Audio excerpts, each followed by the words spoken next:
아마데우스라고 하는 영화가 있죠. 주인공은 살리에리입니다.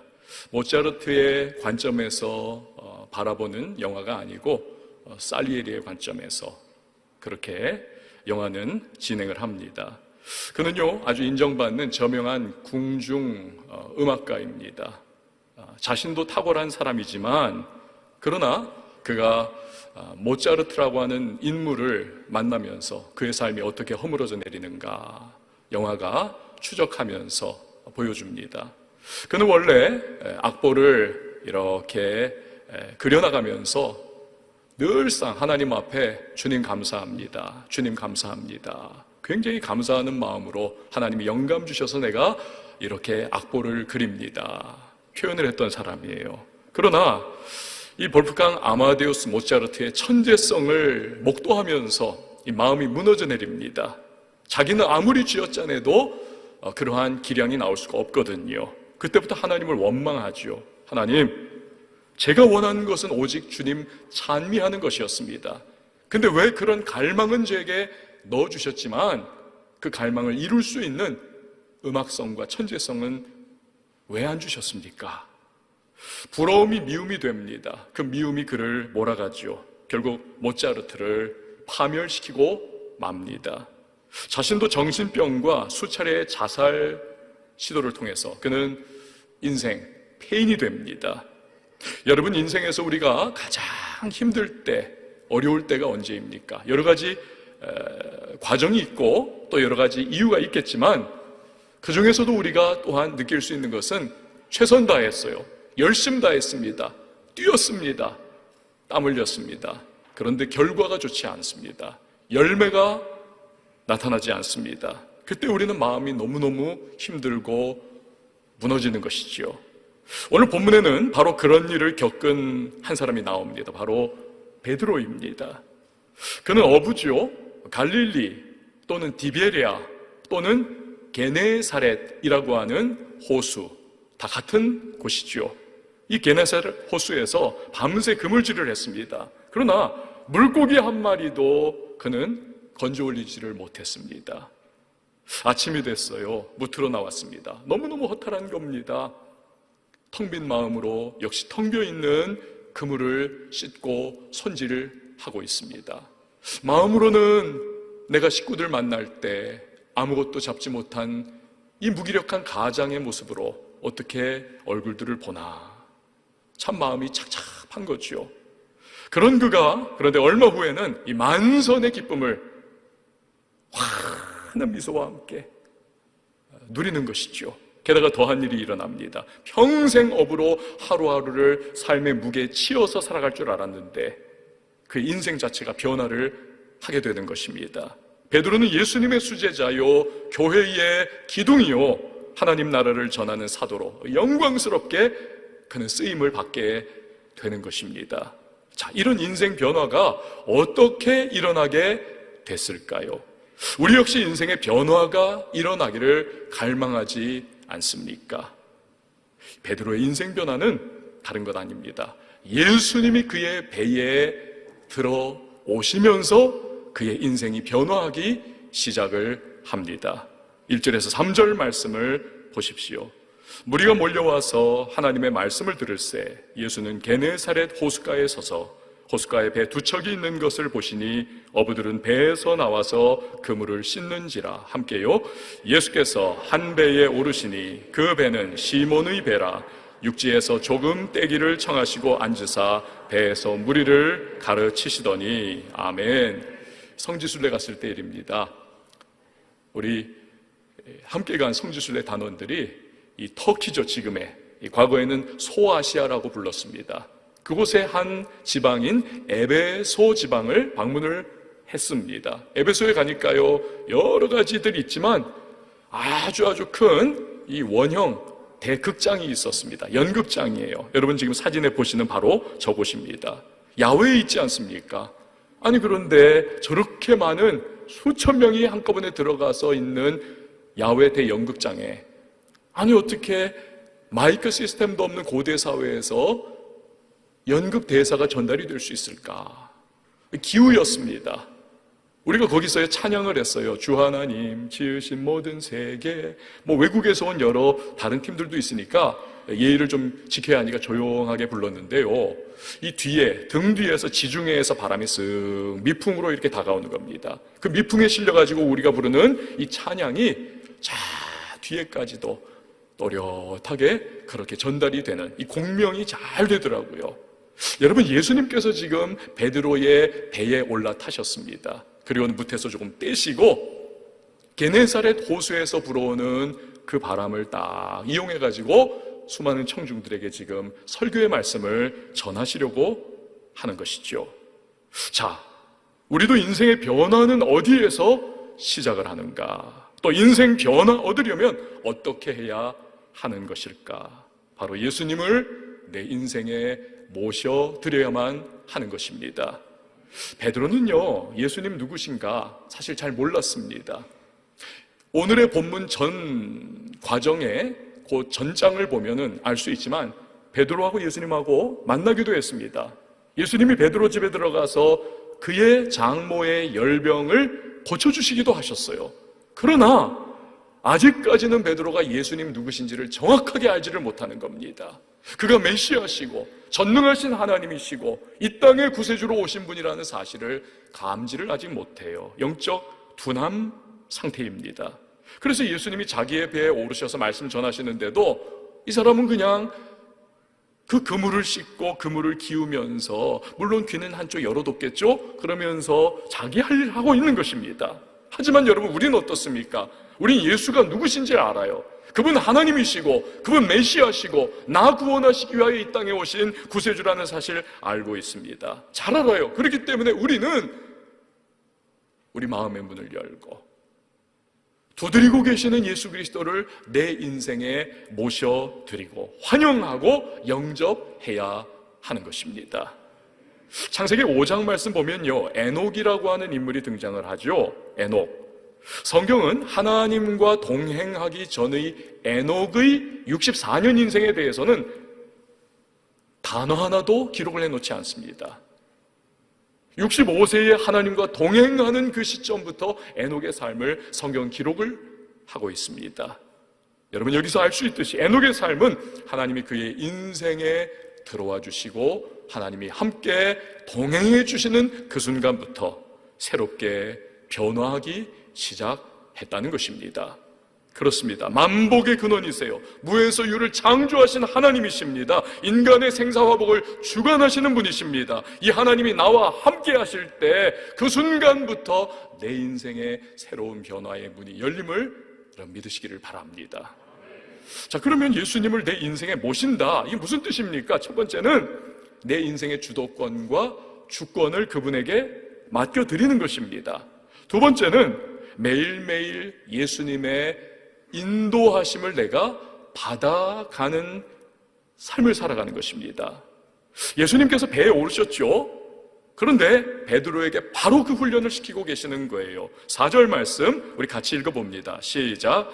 말씀을 마치시고 시몬에게 이르시되 깊은 데로 가서 그물을 내려 고기를 잡으라. 아멘. 여러분, 이 배가 누구 배입니까? 시몬 베드로의 배예요. 근데 예수님이 좌지우지하고 계시는 겁니다. 시몬은 따라가는 거예요.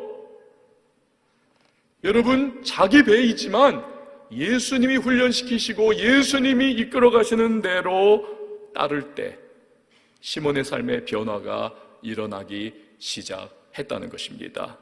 우리도 인생이 새로워지고 열매 맺는 변화를 갖기 위해서는 내 인생의 주도권과 주권을 예수님께 맡기고 그분이 인도하시는 대로 우리가 따라가야만 하는 것입니다. 자, 어떻게 그럼 우리가 주님의 인도하심 받을 수 있나요? 기도와 말씀 통해서죠. 기도와 말씀 통해서 하나님이 우리에게 주시는 영적 감동을 따라서 우리는 나아가는 것입니다. 자, 그때 우리가 극복해야 할 것이 있습니다. 나의 고정관념, 나의 경험, 나의 인간적인 계산, 주판을 자꾸 튕기거든요. 우리는 이걸 우리가 극복을 해야만 합니다. 5절에서 베드로가 그걸 우리에게 보여주죠. 시몬이 대답하여 이르되 선생님, 우리들이 밤이 새도록 수고하였으되 잡은 것이 없지만은 함께요 말씀에 의지하여 내가 그물을 내리리이다 하고. 아멘. 우리 보신 분들도 계실 겁니다. 저 동해바다에 가면 칠흑 같은 밤이에요. 저 바다 멀리에서 오징어 잡이 배가 그냥 너무너무 대낮같이 불을 밝혀놓고 사진에서 보듯이 오징어를 잡습니다. 그 불을 밝히면 그 불빛에 반응해가지고 오징어들이 막 몰려드는 거 아닙니까? 여러분, 물고기는 밤에 활동하죠. 낮에는 다 자기 집에 들어가서 숨어버립니다. 베드로도 밤에 물고기 잡으러 갔던 거지요. 예수님이 하신 말씀은 이런 전문 어부인 베드로가 볼 때에는 이 말이 안 되는 거예요. 일반 상식과도 충돌하는 내용입니다. 어부의 경험으로서는 이건 아니올시다. 아침에 물고기 다 숨어버립니다. 그냥 장비 챙겨가지고 이제 집에 가야만 하는 때입니다. 그런데 베드로 보세요. 뜻밖의 모습입니다. 순종합니다. 프랑스의 수학자요, 철학자요, 신학자인 파스칼이 이 믿음이라고 하는 것에 대해서 이런 말을 합니다.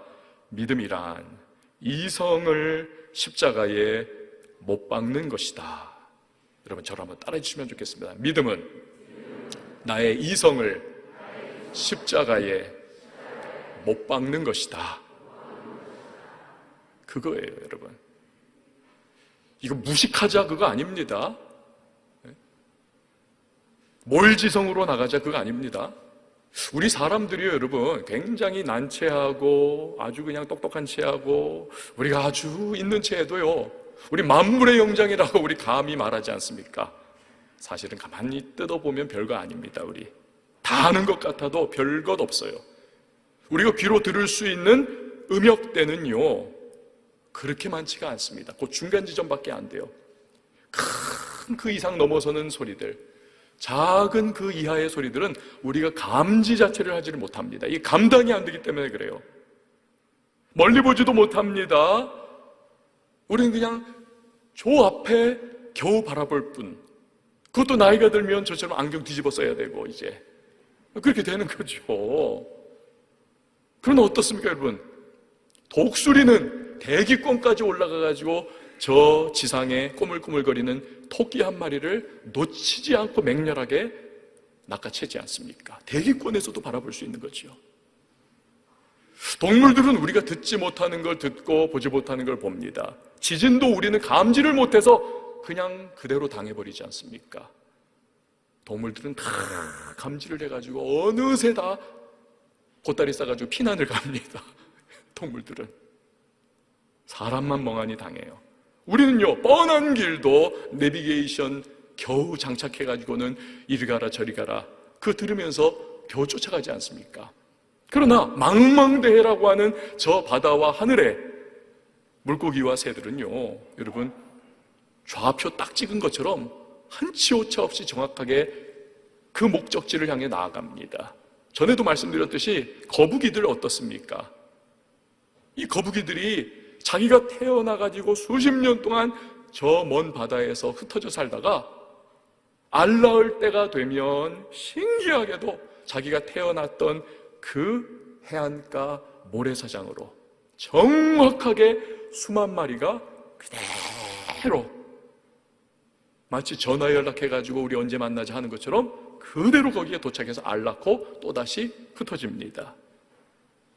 여러분, 이게 우리가 가만히 따져보면 우리 사실 별거 없어요. 우리 각국 과학, 문명에 대해서 이야기를 하지만 여러분, 우리가 과학, 문명, 꽃을 피웠다 말을 해도 우리가 아는 것은 별로 없습니다. 은하계도 우리는 다 알지 못해요.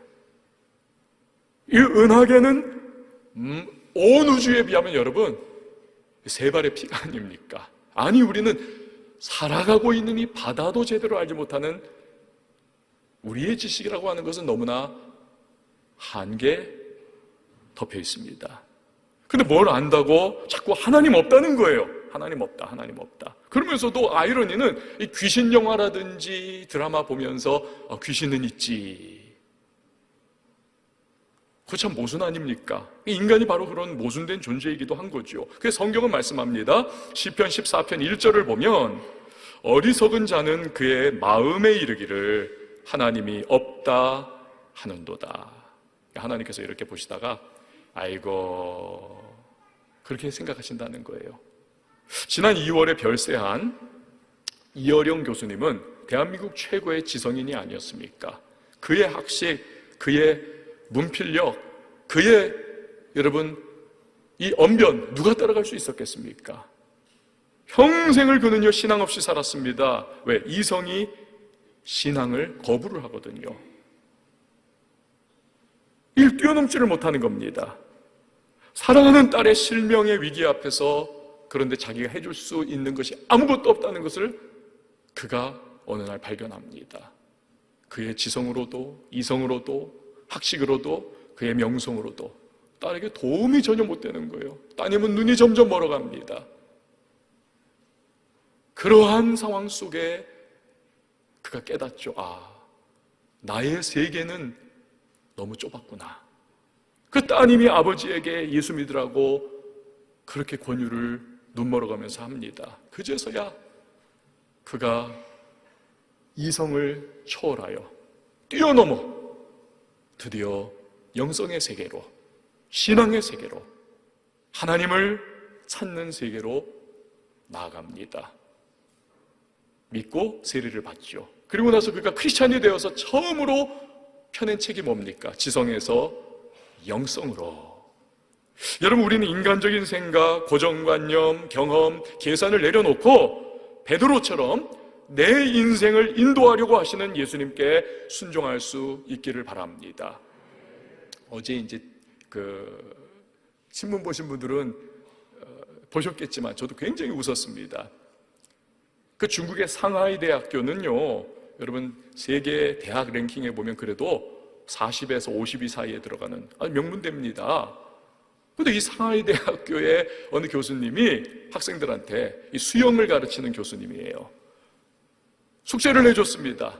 코비드가 지금 진행 중에 있으니까 집에서 온라인으로 수영을 숙제를 해라. 이게 말이 되나요? 달아 떠놓고 거기서 수영하라는 겁니까?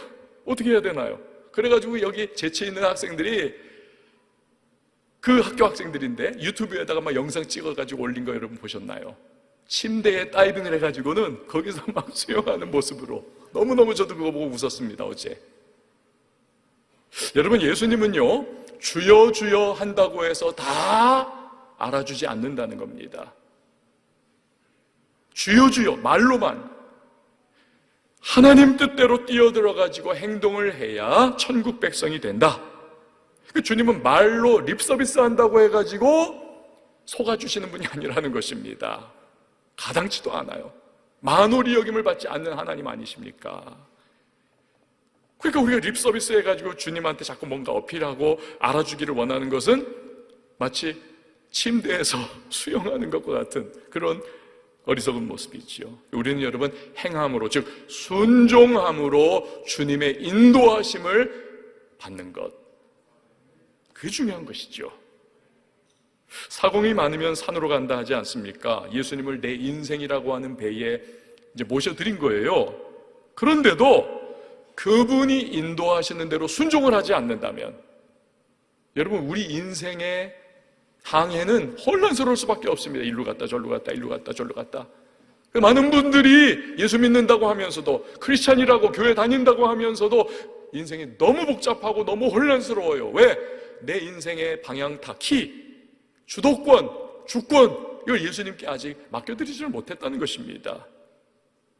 반면에 우리가 예수님의 인도를 따를 때 삶이요 아주 심플해집니다. 그리고 단순함에서 힘과 능력이 생기는 것입니다. 또한 예수님의 인도를 받을 때 나타나는 뜻밖의 상황이 있습니다. 6절에서 10절 말씀을 한번 쭉 따라와서 눈을 보세요. 그렇게 하니 고기를 잡은 것이 심이 많아 그물이 찢어지는지라 이에 다른 배에 있는 동무들에게 손짓하여 와서 도와달라 하니 그들이 와서 2배의 채움에 잠기게 되었더라. 시몬 베드로가 이를 보고 예수의 무릎 아래에 엎드려 이르되 주여 나를 떠나소서 나는 죄인이로소이다 하니 이는 자기 및 자기와 함께 있던 모든 사람이 고기 잡힌 것으로 말미암아 놀라고 세베대의 아들로서 시몬의 동업자인 야고보와 요한도 놀랐음이라. 아멘. 여러분, 뜻밖에도 낮에 물고기를 가득 잡는 이 만선의 기쁨을 누리도록 하나님께서, 예수님께서 역사해 주시더라는 것입니다. 할렐루야. 이게요, 여러분, 우리는 이미 성경 다 알고 있으니까 그렇지 뭐. 베드로는요, 아닙니다. 당사자인데다가 전문 어부예요. 이건 있어서는 안 되는 일이고 있을 수 없는 일. 상식과 고정관념과 자기의 경험과 자기의 인간이성을 완전히 송두리째 뒤집어 엎어버리는 상황입니다. 놀라운 거예요. 오죽하면 그 사건에 압도를 당해가지고 과거 구약시대에 성전에서 이사야가 하나님의 영광을 경험한 다음에 그가 화로다 나여 죽게 되었도다, 막 그냥 놀라고 무서워가지고 막 벌벌벌 떨던 것과 같은 그런 반응을 베드로가 보입니다. 예수님 앞에 엎드려 고백하죠. 예수님, 나는 죄인입니다. 나를 떠나세요. 무섭다는 겁니다. 두렵다는 겁니다. 압도당했다는 겁니다. 여러분, 이처럼 우리가 하나님께 인생의 주도권 맡겨드리고 인도하심을 받을 때 하나님께서는 때로 우리의 삶에 전혀 예상치 못한 놀라운 역사도 일으켜 주실 수 있는 분임을 여러분 믿으시길 바랍니다. 모세의 인생을 보면요, 이 모세는 정말 하나님이 설계하신 인생 같아요. 딱딱딱딱 떨어져 나갑니다. 그 삶의 과정들이, 그의 삶을 세 단계로 나눌 수 있지 않습니까? 그런데 전반부의 40년 인생, 모세는요, 그 왕의 공주의 양아들로 입양되어 가지고 자라면서 애굽 최고의 문명 국가의 모든 지식을 다 습득하지 않았습니까? 파워 있었죠. 그러니 자기를 생각할 때 그는 something, I am something, 나는 특별한 사람이야, 이렇게 높아진 겁니다. 그러나 애굽 사람 쳐 죽이고 바로 왕의 살해 명령을 온 애굽이 다 받았을 때 그는 미디안 광야로 도망을 갑니다. 거기서 40년 동안 양치는 목동살이 하면서 1층도 아닌 지하실로 뚝 떨어진 인생을 살아가면서 그는 I am nothing, 나는 아무것도 아닙니다. nothing이에요. 그 인생이. 그것이 중반부의 40년입니다. 그러나 후반부의 40년 인생, 그가 호렙산 떨기나무 불꽃 가운데 하나님을 만납니다. 너는 가서 내 백성 이스라엘을 구원해라. 하나님께서는 그에게 능력을 부어주십니다. 그래서 바로왕을 대면하여 볼 때 바로왕이 모세를 하나님을 보는 것처럼 두려워합니다. 하나님께서 능력으로 모세를 붙잡아 그는 구원의 놀라운 출애굽의 역사를 일으키지요. 이 후반부의 40년 인생은 그는요, everything, I am everything, 내게 능력 주시는 자 안에서 내가 모든 것을 할 수 있다라고 하는 인생을 살아가게 되는 것입니다. 여러분, 우리는요, 자기 자신을 바라볼 때 나는 뭐 별 볼 일 없어, nothing, 나 실패했고 되는 일 없고 학벌도 없고 배경도 안 좋고 나는 nothing이야 라고 생각할지 몰라요. 그러나 하나님이 이끌어 주시고 하나님이 역사해 주시면 여러분, 우리는 모든 것, 우리는 everything, 하나님이 주시는 능력 속에서 여러분 가능한 줄 믿으시기를 바랍니다. 우리 크리스찬들의 특권인 것이죠. 근데 한 가지 더, 하나님은요, 우리에게 근본적이고 진정한 인생의 변화 이루어 나가기를 기대하고 계신 하나님입니다. 여러분, 하나님은 그냥 물에 물 탄 즉 뭐에 못한 듯 그냥 수리슬쩍 넘어가시는 분이 아니십니다. 하나님은 뿌리를 뽑으시는 하나님이세요. 그래, 우리에게 진정하고 근본적인 인생 변화 이루기 원하시는데 그것이 무엇이냐? 사명을 따라 살아가는 삶을 살라는 겁니다. 다른 말로 하면 하나님의 기뻐하시는 대로 살아가라는 것입니다. 하나님이 기뻐하시는 대로. 10절에서 11절 말씀을 여러분 스크린 보면서 우리 같이 한번 읽어봅니다. 시작. 예수께서 시몬에게 이르시되 무서워하지 말라. 이제후로는 내가 사람을 취하리라 하시니 그들이 배들을 육지에 대고 모든 것을 버려두고 예수를 따르니라. 아멘. 자, 여러분 생각해 보세요. 제가 이렇게 생각해 보면 오늘 이 본문 속에서 베드로가 다른 반응 보일 수 있지 않습니까? 예를 들어서 지금 뭐 시체말로 대박을 쳤잖아요. 자기 배뿐만 아니라 동업자들의 배도 가득 물고기가 실리는 이 예수님의 기적적인 놀라운 능력을 경험했지 않습니까? 이야, 대박 쳤다. 베드로가 만약에 딴 생각했으면 뭐 했겠습니까? 예수님 앞에 지장 찍을 거 딱 적어놓고, 예수님, 우리 동업 맺읍시다. 우리 갈릴리, 아니 유다 최고의 우리 수산업 협동조합이라도 만들어가지고 뭐 그렇게 나갈 수도 있지 않겠습니까? 예수님이 그렇게 능력으로 역사해 주시면 그거 되잖아요. 그렇게 하지 않더라는 것입니다. 대신에 예수님이 주신 사명 따라서 하나님이 기뻐하시는 인생을 새로 시작합니다.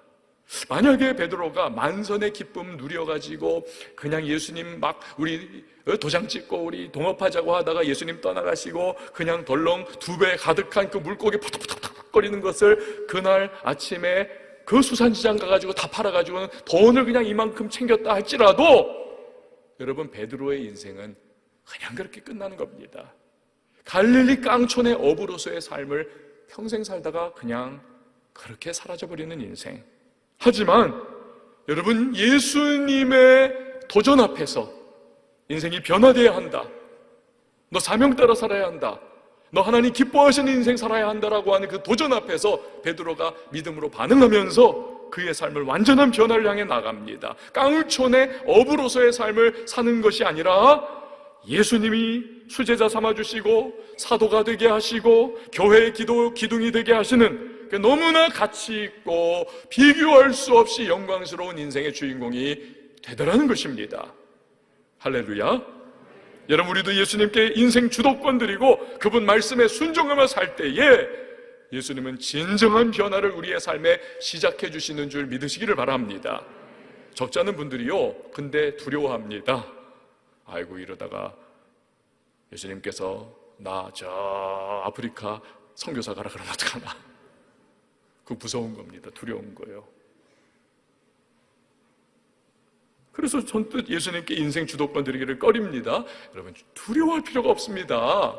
예수님이 베드로를 어떻게 부르시는가를 우리가 가만히 그 흐름을 보면 걱정할 필요가 없어요. 말씀하시잖아요. 이제후로는 내가 사람을 취하리라.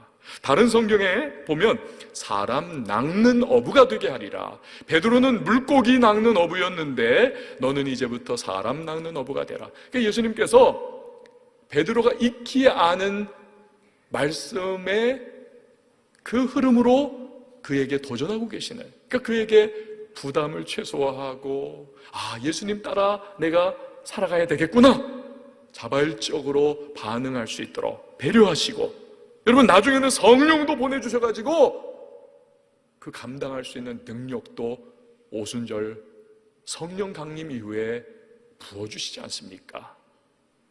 마찬가지입니다. 우리가 주님이 이끄시는 사명의 길, 하나님이 기뻐하시는 길로 갈 때 대부분은요, 여러분, 전혀 생소한 것이 아닙니다. 지금까지 살아온 인생의 그 결대로 살아가게 하시면서 그곳에서 주님이 기뻐하시는 모습으로 살 수 있도록 우리를 이끌어 가실 겁니다. 또 때를 따라 돕는 은혜도 주셔서 여러분, 얼마든지 감당할 수 있는 힘과 능력, 지혜도, 사람도 붙여주시고 은혜도 주시는 줄 여러분 믿으시길 바라요. 직장생활 하시는 분들에게는 야, 너 저 멀리 선교사로 어디 가라, 대부분 그렇지 않습니다. 100만 명 중에 1명, 올 말에 우리 선교사로 파송받는 서경수 목사님 같은 분, 그런 분들은 특별한 케이스지요. 대부분의 분들에게는 직장생활 그 현장 속에, 그러나 선교적인 직장인으로서의 삶을 살아갈 수 있도록 이제는 과거와는 다른 가치 기준과 다른 시각으로 내 삶의 상황들을 해석하고 대응해 나갈 수 있도록 하나님의 영광 드러내고 크리스찬의 가치에 따라 살아갈 수 있는 그러한 인도하심을 주시는 겁니다. 사업하시는 분들에게도 마찬가지입니다. 선교적인 사업지가 되어가지고 그 사업의 현장 속에서 주님의 영광을 드러낼 수 있도록 그렇게 인도해 가시는 겁니다. 학생은 학교에서, 주부는 가정에서 거룩한 영향력을 드러낼 수 있도록 그렇게 이끌어 가시는 것입니다. 걱정하지 마세요. 그 중국 선교의 아버지라고 하는 허드슨 테일러가 정말 열심히 사역을 했습니다. 너무너무 열심히 사역하는 그 욕심이 있으니까 머리도 그 서양인이 변발을 했습니다. 여기 다 깎아버리고 여기만 딱 딴 머리. 옷도 서양 옷 벗어버리고 그 중국 너덜너덜한 옷 입고, 음식도 박한 중국 음식, 뭐 짬뽕 짜장면 이런 거 말고요, 진짜 박한 거 먹고, 잠도 그냥 중국 사람들하고 같이 거적대기 하나 깔고 바닥에서 자면서 선교 사역을 감당하는데, 죽을 뚱살뚱 애를 쓰고 수고를 해도 여러분 어려움이 계속 닥쳐옵니다. 사역이 되지를 않습니다. 몸에는 병이 듭니다. 사람인지라 절망에 빠집니다. 근데 그때에 고국 땅에 있는 사랑하는 여동생이 오빠인 허드슨 테일러에게 격려의 편지를 보냅니다. 사랑하는 오빠, 오빠는 포도나무 가지이지 포도나무가 아니에요. 가지가 할 일은 나무에 붙어 있는 것뿐이에요.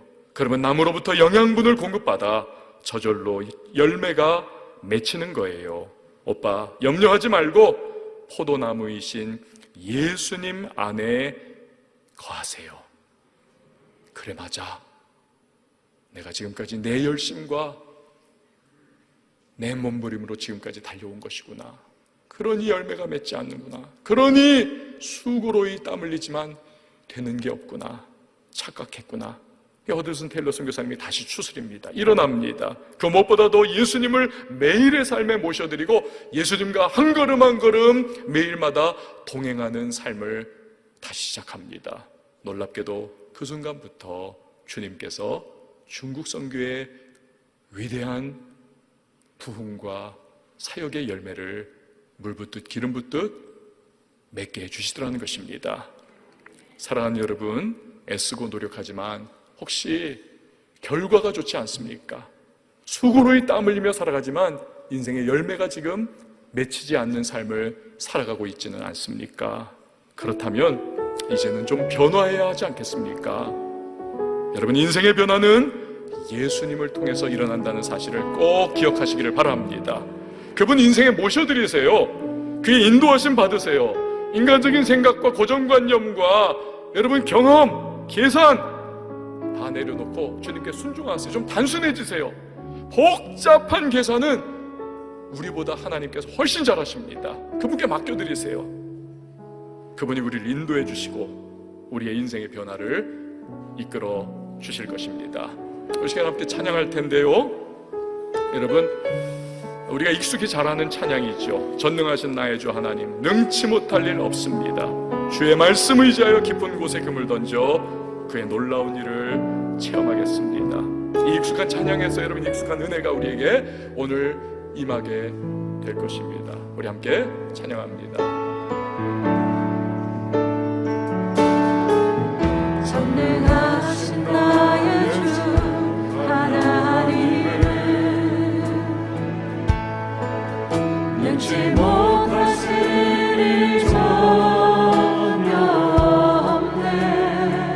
모든 강구도 우리의 모든 생각도 우리의 모든 생각도 우리의 모든 꿈과 모든 소망도 진실하신 나의 주 하나님은 우리의 모든 괴로움 바꿀 수 있네. 불가능한 일 행하시고 불가능한 죽은 일을 자를 하시고 일으키시고 죽은 자를 일으키시니 그를 이길 자 아무도 없네. 주의 말씀 의지하여 깊은 곳에 금을 던져 오늘 그가 놀라운 일을 이루시는 주의 말씀을 의지하여 주의 말씀 의지하여 믿음으로 금을 던져 믿는 자에게 능치 못함 없네.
저에게 여러분 이 시간에 오른손을 들고 함께 찬양하십시다. 주의 말씀 의지하여 주의 말씀 의지하여 깊은 곳에 금을 던져 오늘 그가 놀라운 일을 이루시는 거라.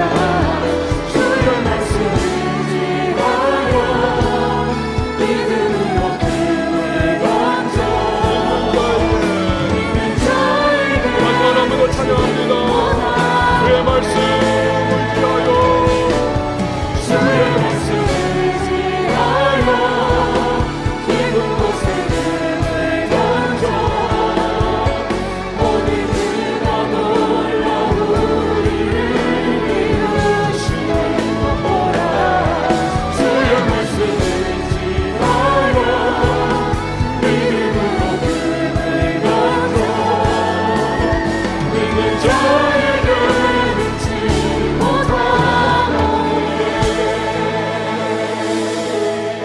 그렇습니다. 여러분 주님은 능력의 하나님이십니다. 전능하십니다.